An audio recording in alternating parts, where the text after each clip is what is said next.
रुक जाओ दुर्योधन। नहीं मामाश्री, आज मेरे मत आइए। बहुत हो गया इन पांडवों का। आज अभी और इसी क्षण इन पांडवों को और इस युद्ध को समाप्त कर दूंगा मैं।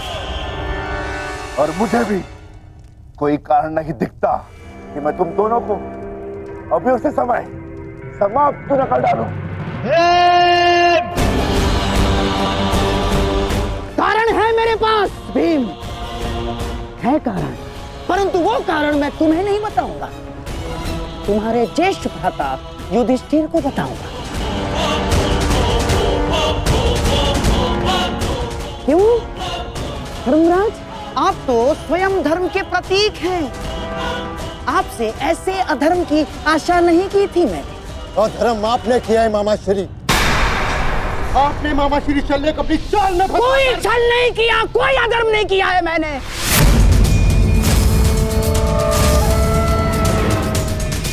कदाचित आप भूल रहे हैं धर्मराज कि अभी तक युद्ध के कोई नियम निर्धारित नहीं हुए, तो हम पर कोई बंधन नहीं है। हम अपना पक्ष बढ़ाने को पूर्ण स्वतंत्र हैं और हमने जो कुछ भी किया ना धर्मराज, वो हमारा अधिकार था। और क्या किया हमने? हैं? हमने केवल और केवल एक अतिथि का सत्कार किया, बस। मातृदेव भव, पितृदेव भव, आचार्य देव भव, अतिथि देव भव। पढ़ा होगा आपने, हैं? अपने धर्म में। तो बताइए, एक अतिथि का सत्कार करना क्या दंडनीय है? और कोई छल नहीं किया इस पौंड्रक वासुदेव ने। अतिथि ने पौंड्रक वासुदेव को अपना परिचय पूछा तो उन्होंने बता दिया, उसमें क्या भूल की।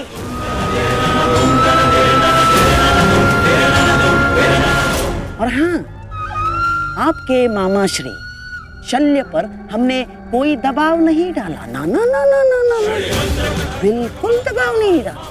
अपितु हमारे आतिथ्य से प्रसन्न होकर हमारे साथ रहने का उन्होंने हमें वचन दिया स्वयं।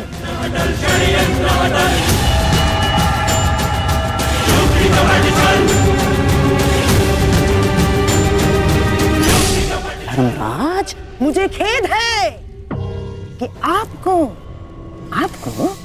मुझे धर्म समझाना पड़ रहा है। आपको क्या आपने धर्म शब्द का उच्चारण किया गांधार राज?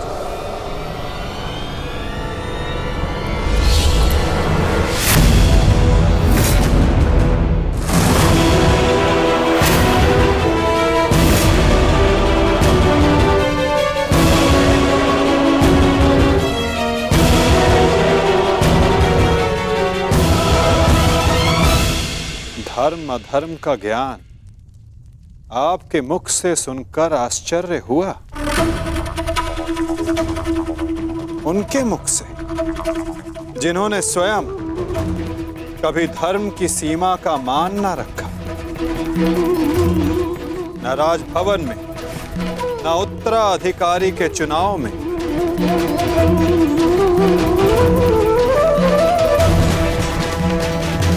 न द्यूत क्रीड़ा में, न दूत के सत्कार में। और आप धर्म की बात करते हैं गांधार राज। इनसे और क्या अपेक्षा की जा सकती है माधव? आज तक अधर्म और छल के अतिरिक्त इन्होंने हमें दिया ही क्या है? अब ये मामाश्री का धर्म है, वो ही बताएंगे कि उन्होंने किस और से युद्ध करने का निर्णय लिया है। मेरा भी तो प्रश्न यही है, परंतु कुछ भी कोई भी निर्णय लेने से पूर्व एक बार तनिक सोच लीजिएगा। हाँ? इस बात का स्मरण रखिएगा कि एक राजा का अपने नियम को तोड़ना अशोभनीय, निंदनीय होता है।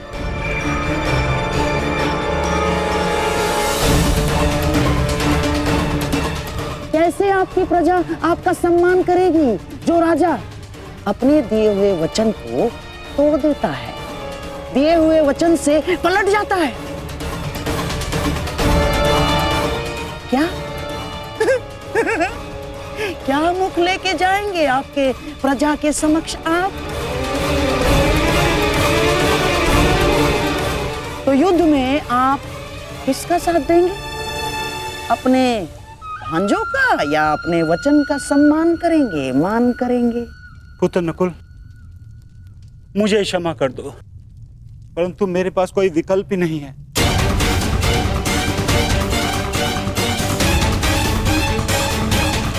मुझे अपने वचन के मान के लिए इन कौरवों का पक्ष चुनना ही होगा।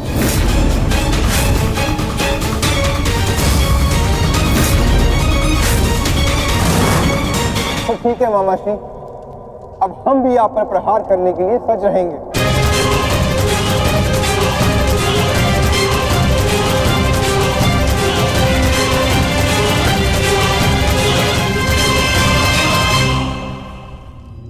आपको इस निर्णय का गंभीर परिणाम भुगतना होगा। ये मेरी प्रतिज्ञा है।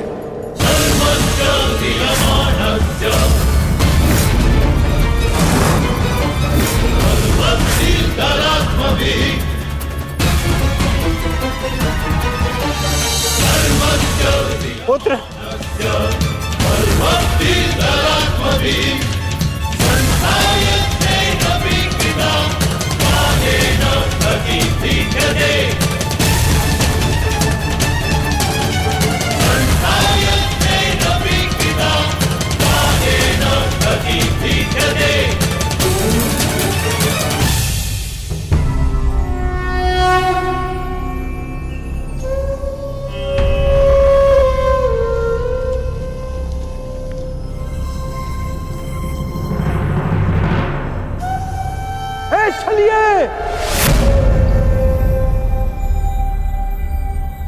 तू कहां चल दिया? चलिए कृष्ण।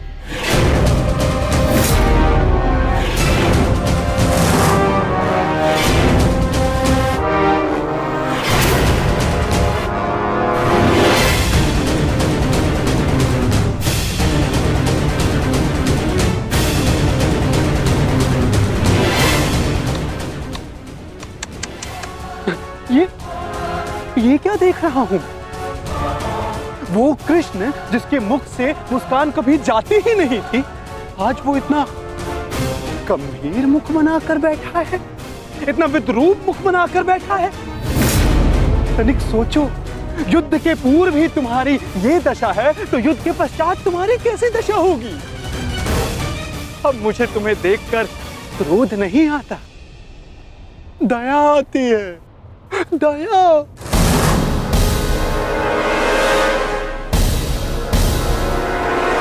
तुम्हारी सेना तुम्हारी नहीं रही, तुम्हारा पुत्र उसने भी तुम्हारा साथ नहीं दिया, तुम्हारा भाई उसने तुम्हारा पक्ष नहीं चुना, सब कुछ छीन लिया गया तुमसे।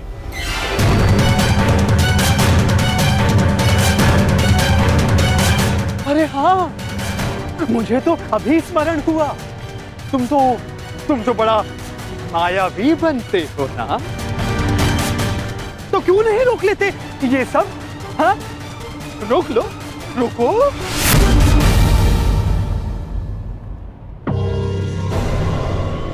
अरे हाँ, विचार करने वाली बात तो ये, जब मैंने तुमसे तुम्हारा सब कुछ छीन लिया, तो तुम उस सुदर्शन चक्र का क्या करोगे?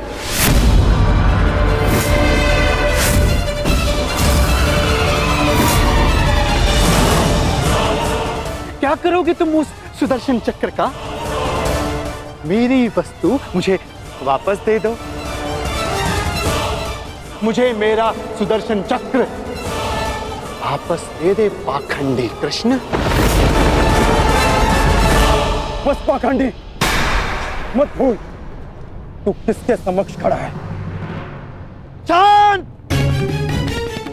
चांद बालक, चांद, ये मत भूलो, जब दो महापुरुष अति मानव वार्ता कर रहे हो तो एक साधारण बाण चलाने वाले को मौन रहना चाहिए।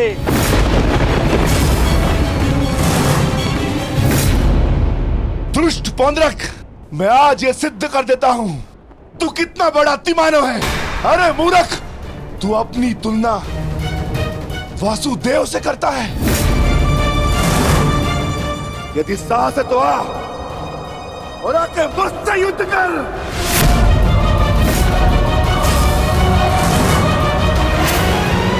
मूर्ख तो तुम पांडु पुत्र हो।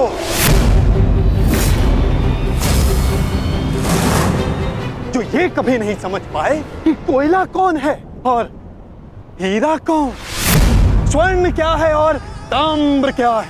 तुम सब अपनी आंखें खोल के देखो, ये जो तुम्हारे समक्ष खड़ा है ये छलिया है और मैं ही हूं वास्तविक वासुदेव, पौंद्रक वासुदेव, महाशक्तिमान, महाबलशाली। इस सृष्टि का वास्तविक रचयिता मैं ही हूं।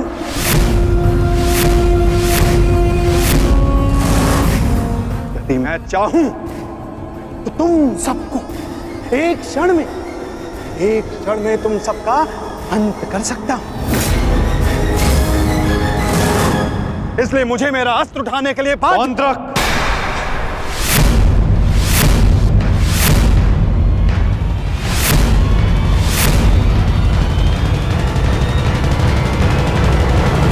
अपनी सीमा लांघने का दुस्साहस मत करो। मैं तुम्हें पहले भी चेतावनी दे चुका हूं और आज अंतिम चेतावनी देता हूं। मुझे वो करने के लिए बाध्य मत करो जिसके पश्चात तुम्हें पश्चाताप करने तक का अवसर ना मिले।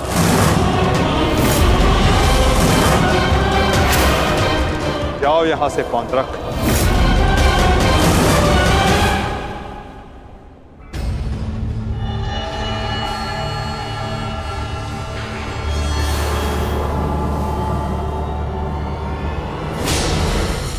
अवसर तू मुझे देगा, मुझे, वास्तविक वासुदेव को, पौंद्रक वासुदेव को। अवसर तो मैं तुझे नहीं दूंगा।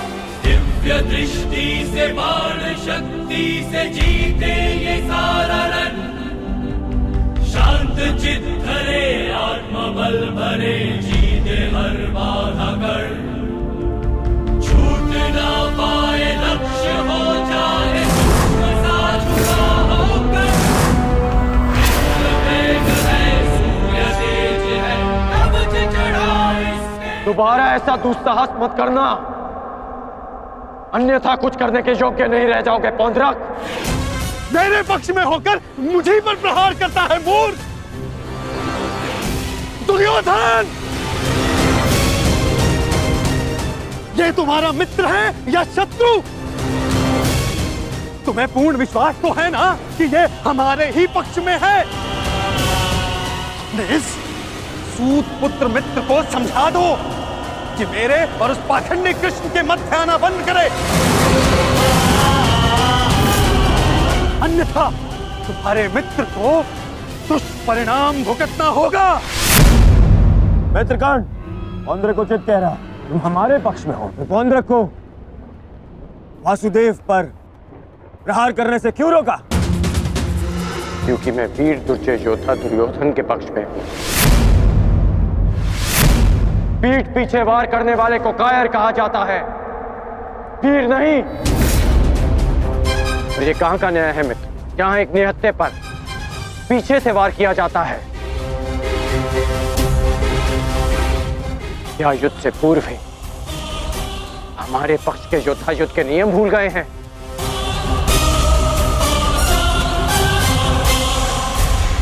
तुमने ऐसा सोचा भी कैसे? तुम इस भांति वासुदेव को वश में कर लोगे। सत्य को पहचानो मित्र, अपने नेत्र खोलो। नेत्र तो तुम्हारे बंद है मित्र। ये छलिया कोई अवतार नहीं, केवल मायावी। शांति सभा में जो कुछ भी घटित हुआ केवल इस छलिए की माया थी। माया थी वो।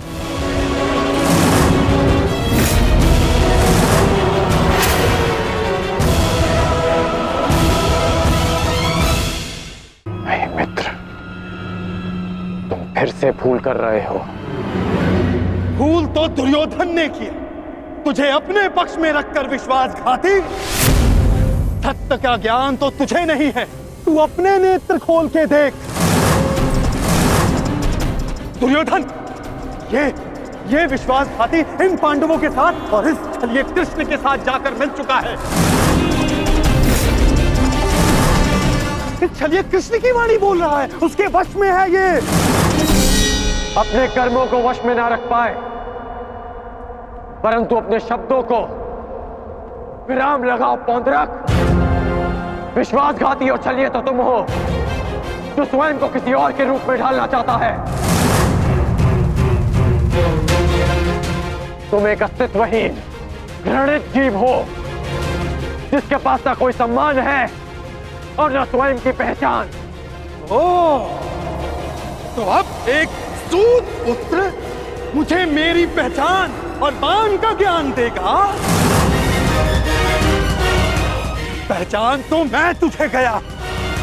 तूने पांडवों और इस कृष्ण के साथ मिलकर दोनों तरफ संधि की है। मित्र दुर्योधन, ये विश्वासघाती युद्ध में तुम्हें अवश्य हानि पहुंचाएगा। नहीं। शांत हो जाओ अंगराज, शांत हो जाओ।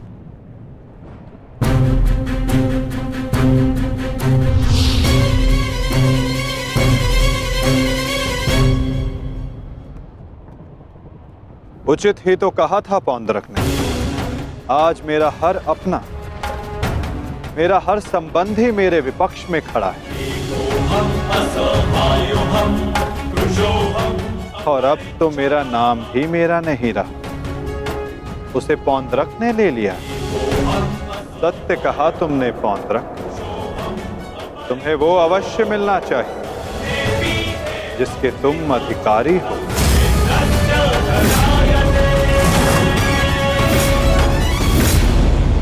अद्भुत कृष्ण, अद्भुत। आज प्रथम बार तेरे मुख से सत्य निकला है छलिए। तो अब मुझे वो सुदर्शन चक्र दे दे जिसका वास्तविक अधिकारी मैं हूं। दे मुझे वो सुदर्शन चक्र। ठीक है पौंद्रक, मैं इसी क्षण दोनों पक्षों को साक्षी मानकर तुम्हें वो देता हूं जिस पर तुम अपना अधिकार समझते हो।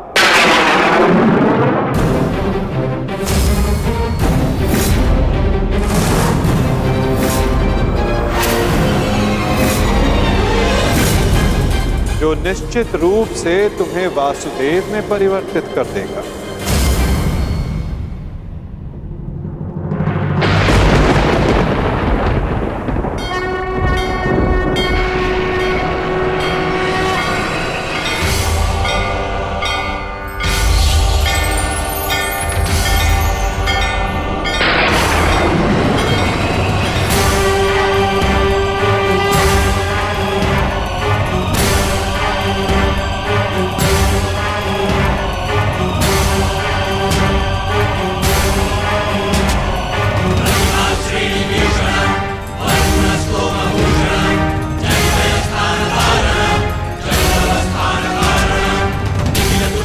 ये लो पौंद्रक, वो अस्त्र जिसका वास्तविक वासुदेव के पास होना अनिवार्य है।